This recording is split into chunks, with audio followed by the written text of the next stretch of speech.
You're live. We're live.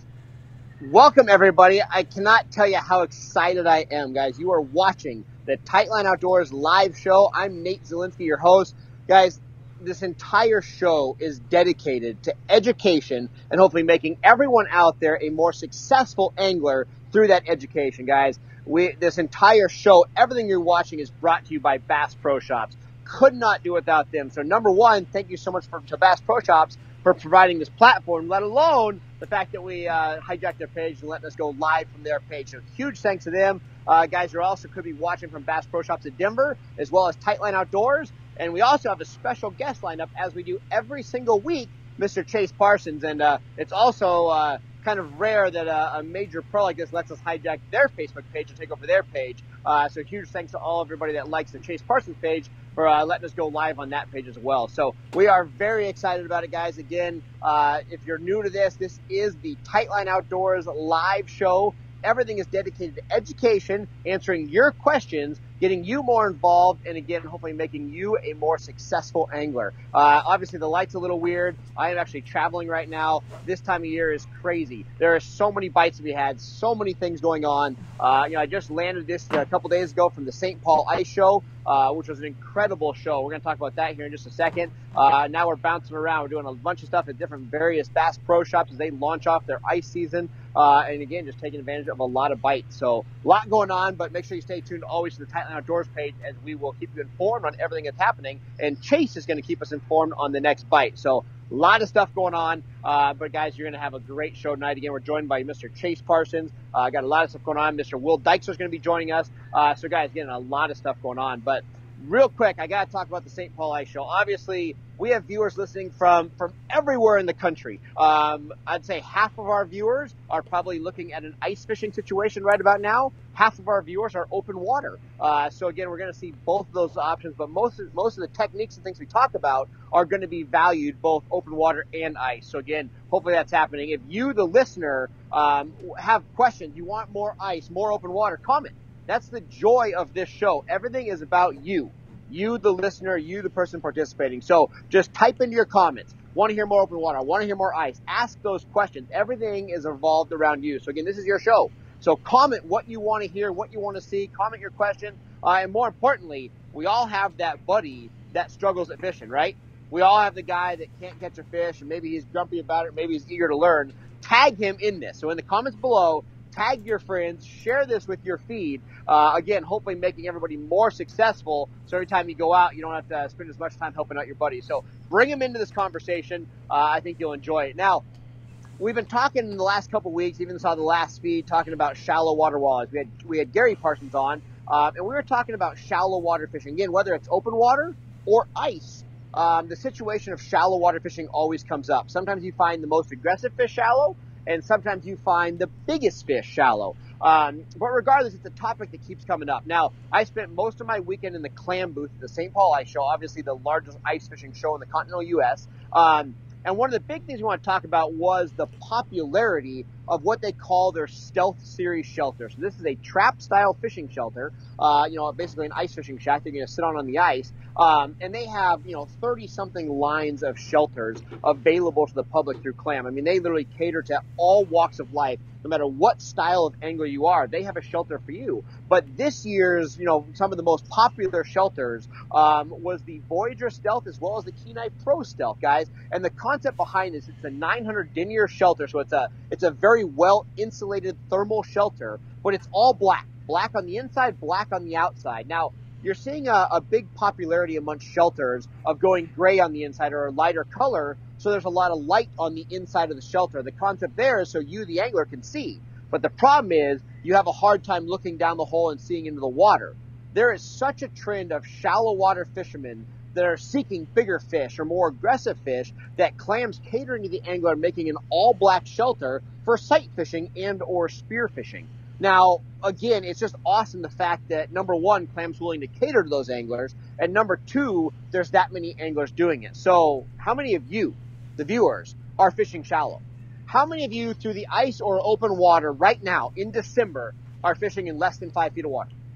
Comment. How many? Hardly near enough, I would say. So many times the biggest lake trout, the biggest pike, the biggest walleye, the biggest rainbow, the biggest smallmouth. So many times we see these massive fish coming out of shallow water. And we really want to encourage everybody to get out of your bubble, get out of your shell, and find those fish in that shallow water. It's going to blow your mind. The other thing I got to talk about real quick is, people have heard this. If you know me, you've heard about JR's Tackle. It's a small tackle company in Minnesota. I worked there when I was 19 years old, helping them out. Guys, and these guys are literally all about the revolution. They're about making things that nobody else has. They have always been the leader in glow paint. They have brighter glow paint to all their jigs, spoons, everything that they make. They have the brightest glow paint out there, and they've also been playing around with UV. If you're a salmon guy, a trout guy, obviously you've heard of UV. It's basically you put it on a bait, and it makes everything enhance. It makes it brighter. Doesn't glow in the dark, but it makes it brighter. It's a phenomenal product, and basically, again, whatever color it is, it just enhances it, but it usually appears somewhat bluish in tint.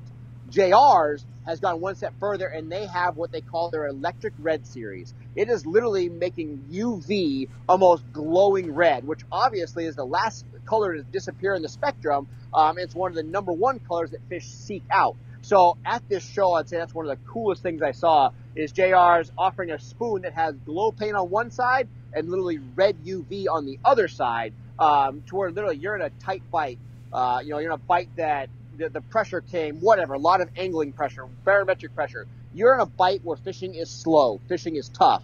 Electric red and electric UV can cure a lot of those problems and catch more and bigger fish. So guys, those are the two things I would say that stuck out at the St. Paul Ice Show more than anything. We're going to talk about a lot of other tactics here right now. So guys, real quick though, again, obviously I am not in studio. I'm not really well lit. I'm in a noisy area. We're going to jump into studio right now, and I'm going to bring on Mr. Will Dykstra, the senior predator guide of Tightline Outdoors, guys, as well as an event manager. Will is on top of anything predator. I mean, he'll catch a perch too, but I'll tell you, when it comes to big fish, big pike, big walleyes, big Lakers, unfortunately, Will is the man, and is always the competition when seeking out those big fish. But Will, how you doing today?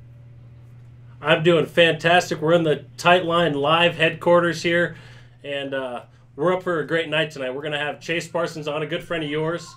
And like Nate said, I want to emphasize that we are building this show for you, the angler. So here shortly, we're going to cut to a ice fishing clip. But not everything we do is going to be ice fishing related. We're trying to split this up so that we're covering all of the gamuts of the angling world. And, so make sure you're sending your questions to us so that we can cover everything that our viewers want to talk about. Absolutely. Guys, we're actually going to be going live here within the next 2 weeks to some of literally the most elite bass anglers in the country. I mean, guys, we're talking the top tournament pros of the last 5 years. I mean, literally as high up as you get in tournament bass pros, we're going to have on here in the next couple weeks. So, guys, we got so much going on. Will, I'm actually jumped so you can take over the show. But, guys, I promise you, we have a lot going on. Now, I also want to throw up there here real quick. Before the show's over, let's make Devin throw up the key words here. But if you guys want notification, if you want us to send you a text when we're going live so you know to pay attention, hey, we're going live from studio, or we're going live from the ice, we're going live from the water, going live from events. Guys, we're going to be going live from a lot of different avenues. If you want to get those texts, make sure that you know these keywords. So you're going to type this in here shortly. Devin's going to throw up on the screen before the show's over. Write it down. Make sure you put it in your phone so we know, so you guys know when we're going live. And Will, I hope it's a great show. I'm going to take off here, but great luck, man, and talk to everybody. And again, send your questions to Will. Send your questions to Chase. Be interactive. I promise you it's going to make you a better angler. All righty, Nate. Have a good night. Alrighty, guys, we're just joined by Nathan Zelinsky, who's kind of out remote right now, and we're shortly here. We're going to cut to a clip that Nathan actually shot this week with Devin, our producer. They're basically covered ice fishing as far as what we're doing as ice fishermen. You want to build that pattern, not necessarily just as ice fishermen, but as fishermen in general. And something that is a very, very key thing that you're able to do is if you're in a place that allows it, using two rods is very beneficial to building that pattern. And here shortly, Devin, we're going to have that video up here shortly. We got a video coming up that's basically of Nathan showing what makes the two rod system or multiple rod system effective in building that pattern, and what we're going to be shooting this from the mountain lakes in Colorado. You ready for it? We're ready. All right.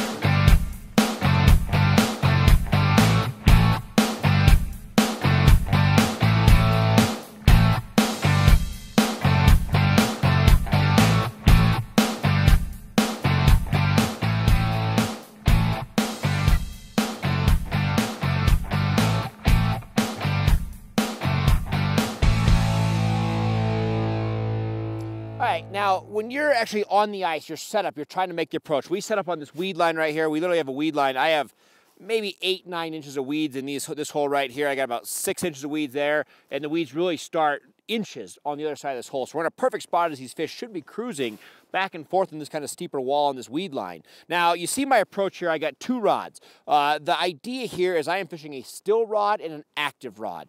Your goal, as every ice angler approaches the ice, is to build a pattern as quickly as possible. Every time you're on the ice, it's about building a pattern. Whether you were here yesterday or a week ago, things change on a day-to-day basis, sometimes on an hour-to-hour basis. So really, building a pattern and staying up on a pattern is the goal every day, and that's how you're going to become a more successful angler. So with that being an option, we start off, it's all about presenting those options. So I'm gonna have a still rod and an active rod. My still rod is a bobber. So basically, you know, if you're not familiar with the slip bobber, we can definitely show you that in a video, but I have a really small ice jig, and I'm actually using a piece of shrimp. This is a piece of salad shrimp that you buy at a grocery store. I have it on a small jig in that same color pattern as that shrimp, so everything's very natural. Above that, I have a small split shot. Then I have an ice buster bobber that snaps onto my line.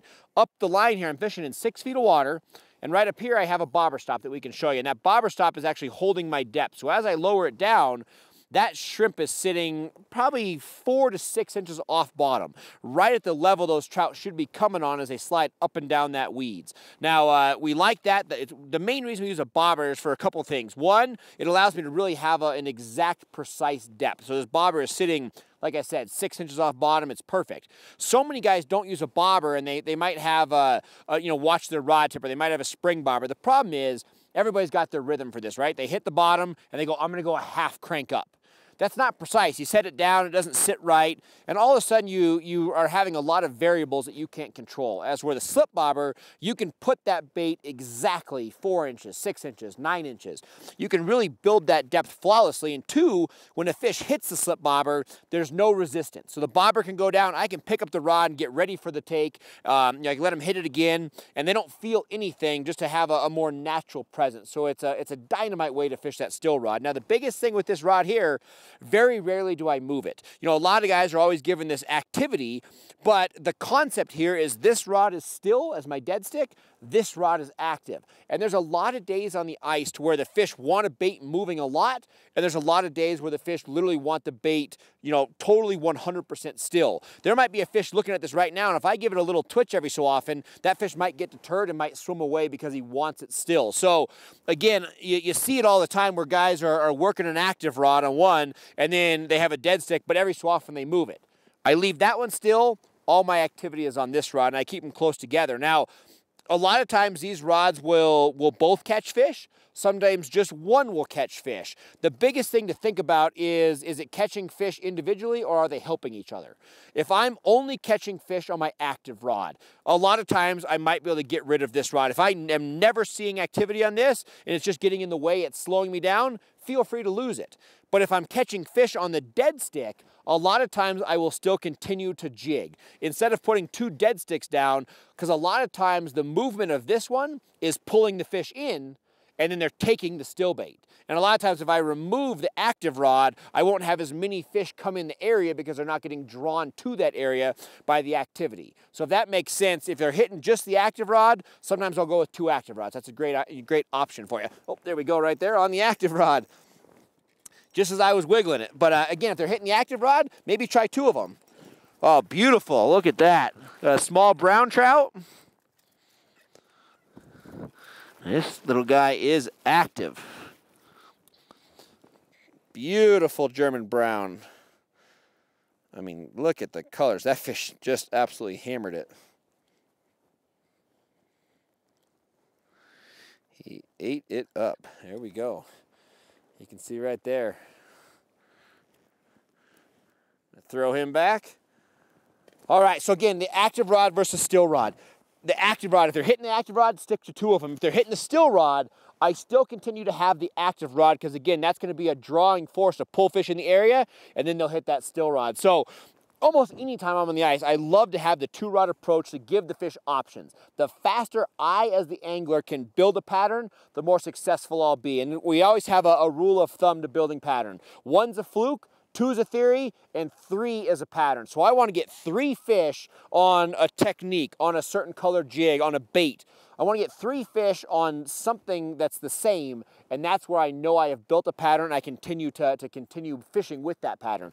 1's a fluke, 2's a theory, 3's a pattern. Guys, put that to work, and I promise you, give the fish options. You're going to catch a lot more fish at the end of the day.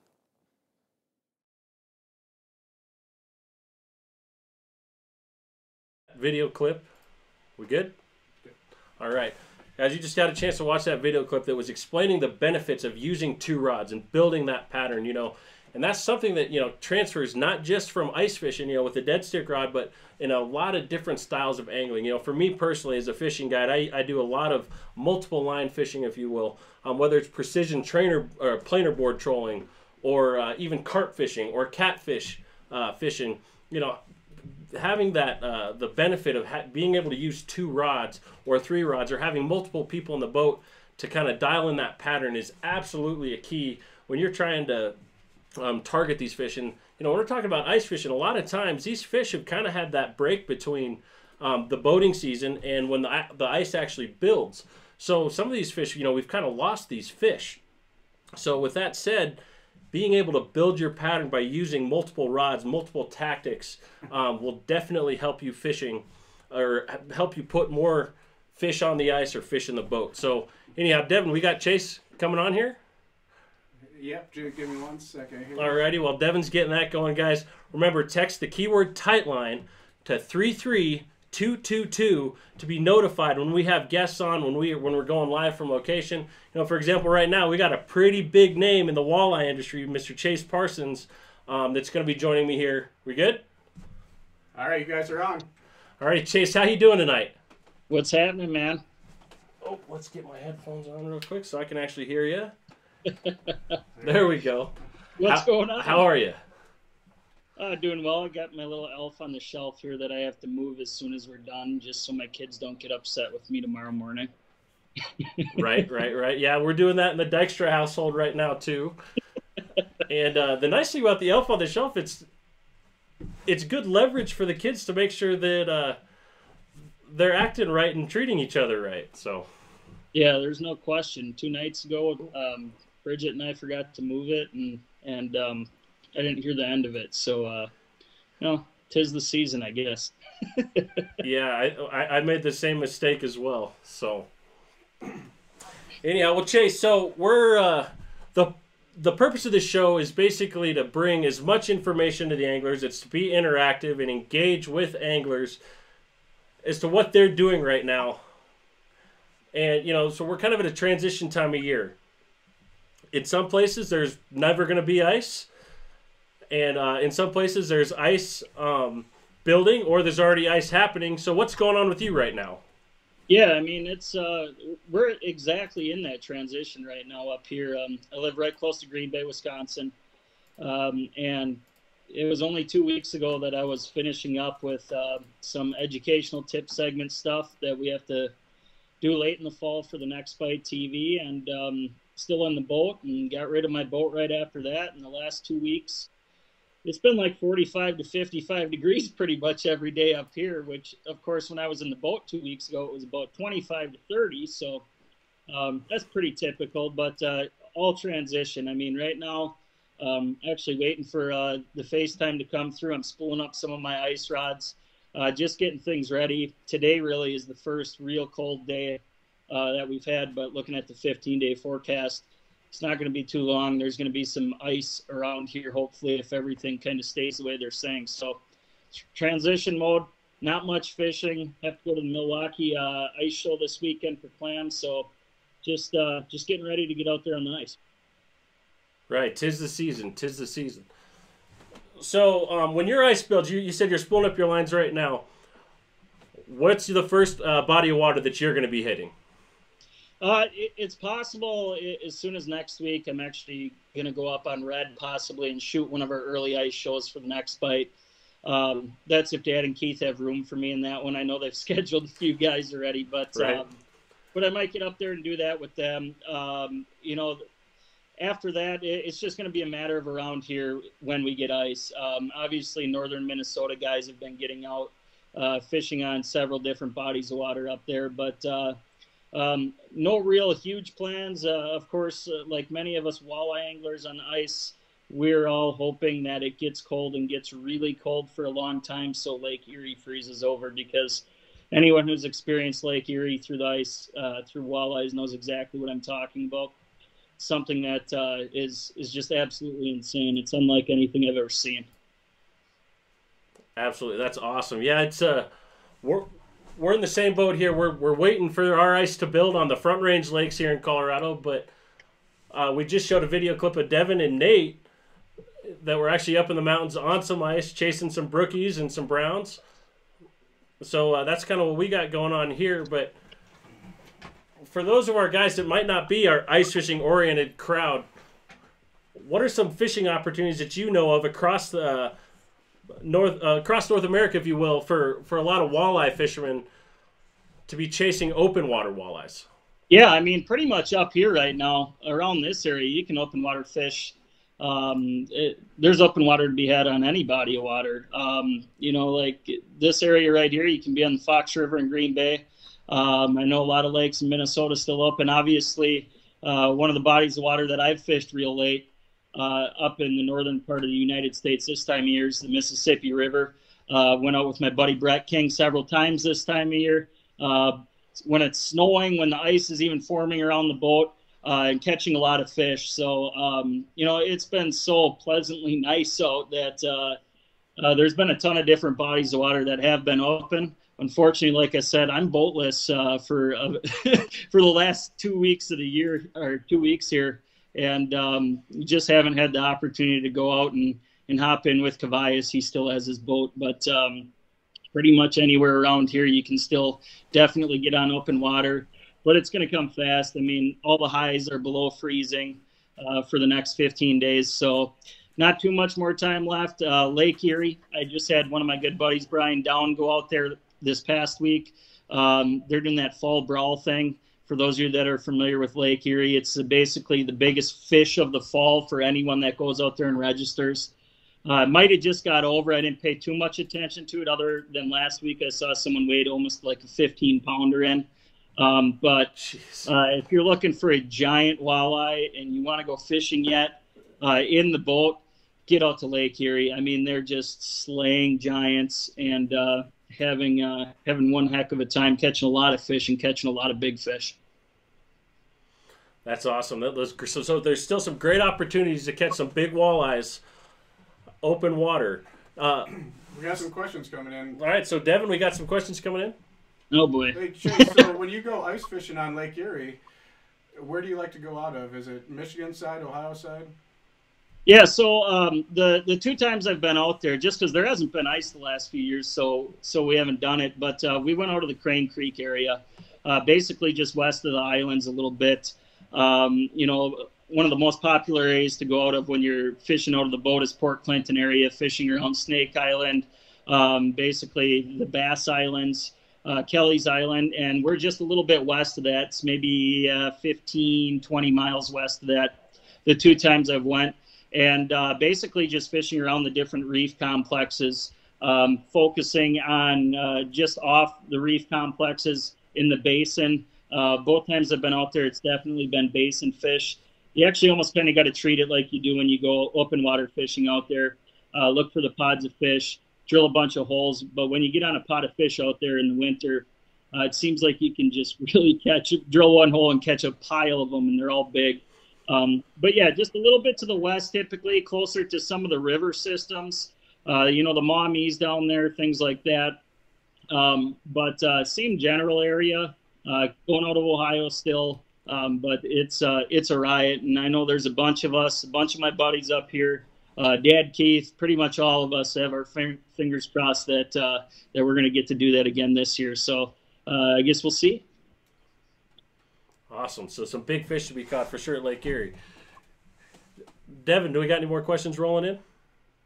We got a couple here. I don't know if Chase wants them, but let's talk. Yeah, I'm going to say, before you read the questions, you got to tell me who they're from, because I'm a little scared. Giving some of these guys a full day to think of something to ask is scary. I'll screen them a little bit here. So let's talk about the upcoming season. You got some new bodies of water that you're fishing in the open water for the tournament season. What do you think about it? Were you excited to go?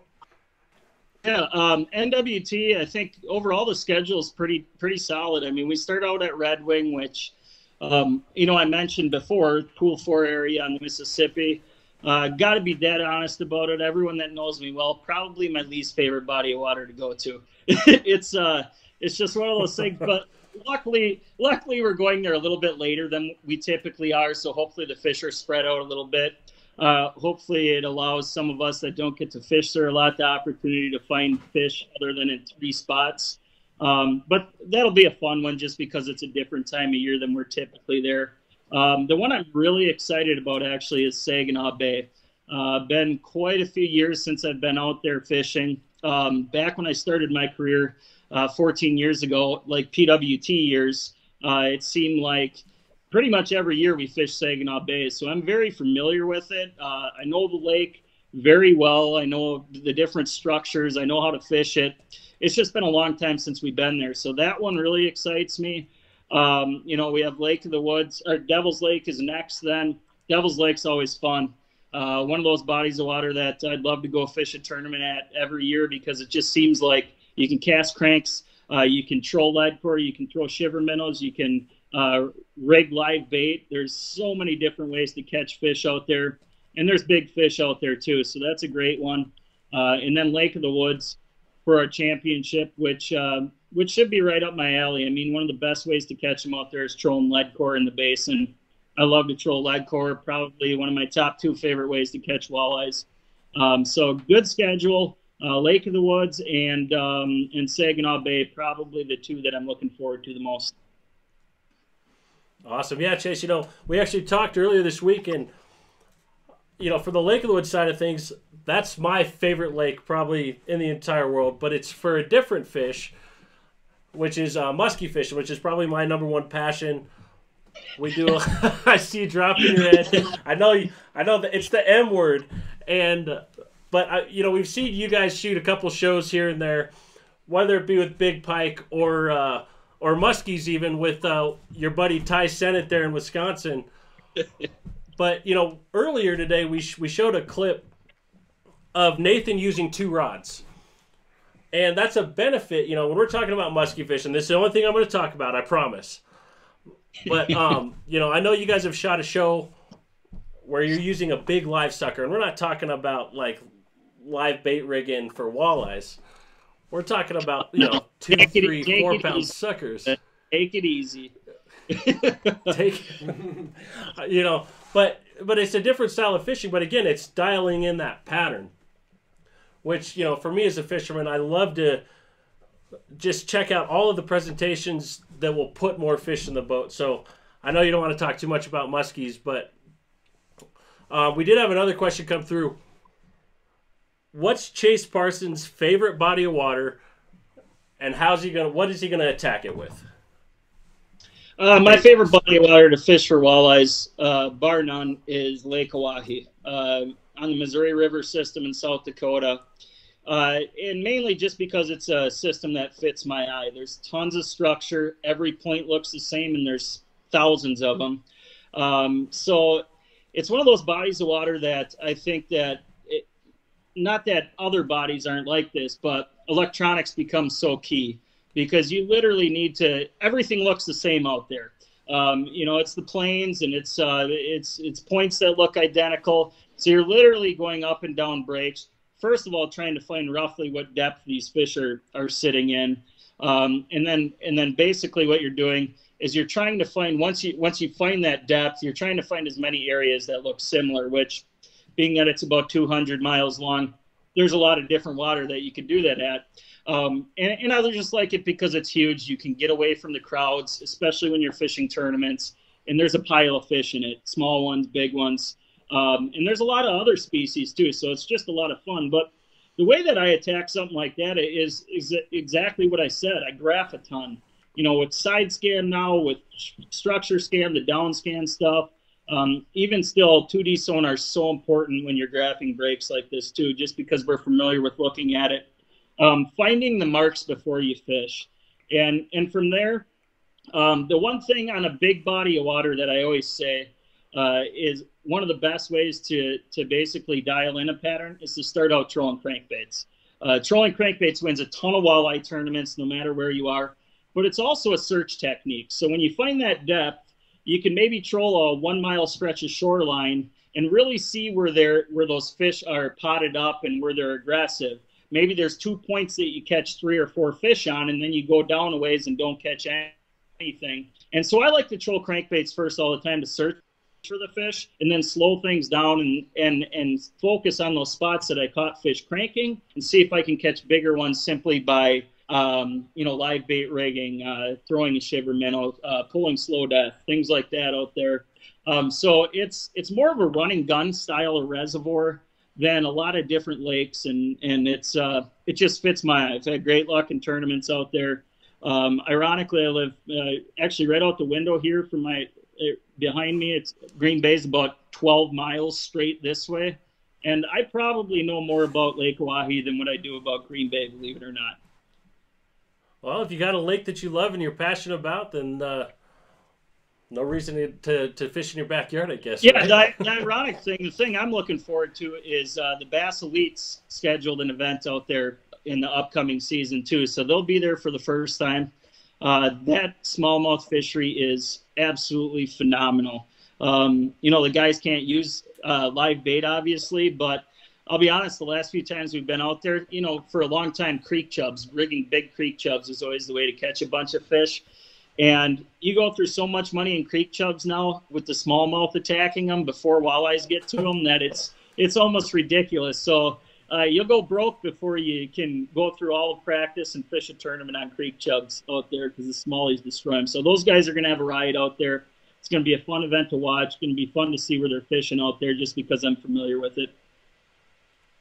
Now, with your familiarity with that body of water, what's the technique that's probably going to, for our bass viewers here, what's the technique that's going to be the top producer for Green Bay, especially during that tournament? For the Oahe tournament? For Lake Oahe? No. Yeah. No, for our bass guys, that might even just fish Green Bay on a recreational side of things. Sure. What's a prime tactic out there? Yeah, I mean, there's just a ton of drop shotting that goes on out there on the deep structure. As the summer comes, a lot of the guys, I never fish for bass in the summer. I actually do fish the Sturgeon Bay Open event, which is May time frame. I fish it with my old man, fished it with my buddy Tom Kimos 5 years ago when I started doing it. That's the only time I target bass out there, and that's an absolute riot. We're throwing small tubes in the shallow bays because obviously the fish are right near bedding stages. But then those fish basically, when they leave, they start scattering, going north to the structure. And I know that a lot of the guys drop shot and do stuff like that up there and just whale on giant smallies all year long. It's one of the best smallie fisheries for sure. There just only happens to be about 4 days a year that I get the opportunity to do it and try to test our walleye skills against some bass guys, and most of the time get slapped around pretty good, but every once in a while we have a good day. But they're fun to catch, I'll admit that. Absolutely. Now, what's a big smallmouth on Green Bay? Big smallies, 5+ pounds. There's typically, like the first few years I fished that event, and it's at a great time to catch big ones, obviously, right around the spawn. There were bags that there was a 5.5 to 6 pound average for their 6 fish. So there is just a pile of 5+ pounders. In fact, I think the second year that Kimos and I fished it, and it's still the biggest fish I believe ever caught in that tournament, a guy had an 8 pound 6 ounce smallie, I believe. And there were multiple ones over 7 pounds in that tournament. So absolute giants. they obviously, when you get those 5+ pounders, they fight a little bit different than what we're used to if we're out there trolling planer boards for walleyes like we typically are. Absolutely. All right, we got some more questions coming in. Chase, do you always tip your jig with bait, or do you ever fish it plain? Good question. I wonder who it's from, but no. You know, for walleyes, we're always tipping our jigs. Whether it's, I'll be honest, there's very, very few times in the last, I will go as far as saying 8-9 years, that we're tipping it with live bait anymore. I mean, so many of these artificial tails are so good for walleyes. They're obviously going to be more durable. They're the right profiles. They're the right actions. There's so many different color options. You know, baits like a ripple shad. Baits like, one of the baits that's my favorite, a lot of people still probably don't use a ton of it, is the jig worm from Berkley in the power bait lineup. It's a tail that mimics basically a night crawler. Bunch of good colors of that. Phenomenal bait. So I got to be honest, I've never, well, I actually have. When you get on a really crazy bite for small walleyes and stuff, you can probably get away with not tipping a jig with something. And if it's a little color, you might catch things, but we're always tipping it with either some type of profile of artificial tail or you know, a fat head or half a crawler or whatever it is. Excellent. Awesome. All right, we got another one, and I'll butcher the name, but Al Paul, it's on your page. What's your favorite crankbait? Everyone has a favorite, and everyone has a favorite color. What's yours to start with?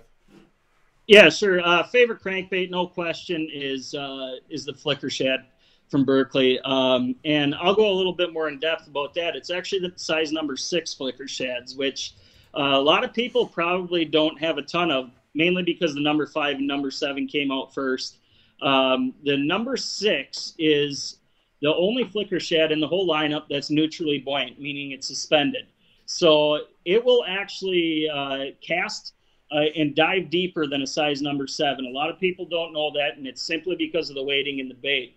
But it's a great trolling bait too. Trolling that bait, if you look at the dive curves on precision trolling, you'll actually see that 6 dives quicker and deeper than the 7, which is pretty cool. Because smaller profile baits are really good for big walleyes, and if you can get those baits a little deeper, you're going to catch a lot of big ones. As far as color goes, go to, no question, anything with white across the country. I mean, we call it mouse. It's simply the pearl white flicker shad. Use that a ton. Clear bodies of water, new color. It's one that actually helped the engineer at Berkley design. It's called Black Pearl. We have different, for those of you that are watching, you know what Black Pearl is. We name it something else amongst a few of us that I can't say on Facebook. So basically like a slick black color, orange belly, something that looks a lot different than anything else, quite frankly, on the market. And both in the flicker shad and flicker minnow lineup, catches a ton of fish. But bar none, flicker shad. And I think that you could pull a ton of walleye anglers across the country up here, and they would probably all say the flicker shad too. All right, so leading into that, when is Berkley going to come out with a jointed flicker shad? Who asked that? Who asked that, Devin? Actually, that was a question last week for your father, and we never got to it. So yeah, so we'll just say that it's in the works. Excellent. All right. Okay. All right. So there's some very happy people, especially in this room, that have heard that. So. All right. So we'll move on. What produces the most walleye for you throughout the ice season? Spoons, blades, live bait? Yeah. For me, I would say it's a combination of things. I mean, you know, in this area, Wisconsin, we're able to fish a bunch of lines. So it's going to depend on where you're fishing, obviously, legislation, all the regulations that you have to deal with. But I tend to be a spoon guy, and just like Dad said last week, and the reason that he said his favorite spoon was a Sidewinder is because for many years he watched me catch a lot more walleyes sitting right next to him with a Sidewinder than what he did. So it became his go-to spoon too. So I love fishing spoons. The one thing I will say, and I'll bring it up because it happened to us last year, is a little bit later in the ice season, early in the ice when the fish are real aggressive, you can just get them to snap.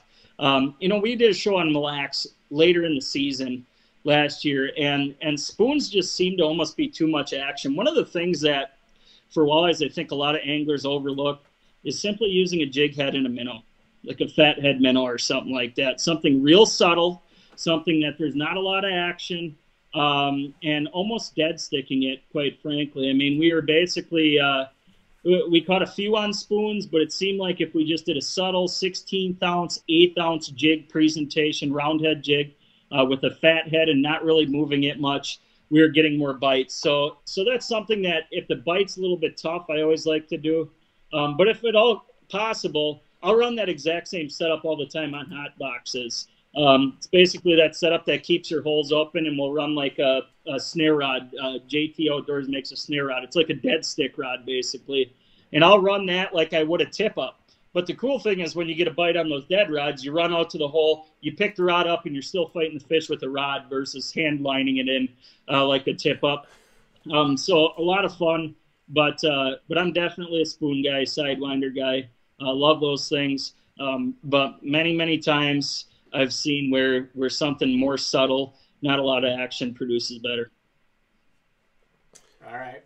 We're going to start to wrap it up here, but we got one more question for you and having a little fun here. Who's a better angler between you and Mr. Robert Blosser?